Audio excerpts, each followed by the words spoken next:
দেখুন, দেশে রাস্তা পার হতে গেলে কত সুন্দর একটা নিয়ম, হ্যাঁ?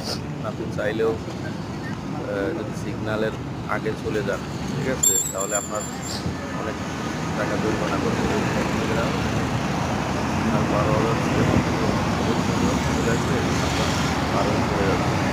আর এটা যদি এখানে রেড থাকতো তাহলে পার হওয়া যেত না। পার হওয়ারও জায়গায় আলাদাভাবে দেখেন এখানে মানুষ দাঁড়ায় আছে। হুম? সিগন্যাল আছে, এখানে দাঁড়ায় আছে। তো প্রতিটা দেশেই যদি আমাদের বাংলাদেশেও যদি এরকম সিস্টেম থাকতো তাহলে আজকে এই যে অনেক অ্যাক্সিডেন্ট হয় আমরা দেখি পথচারী পার হওয়ার জন্য অনেক মাঝে মাঝে অনেক অ্যাক্সিডেন্ট দুর্ঘটনা ঘটে।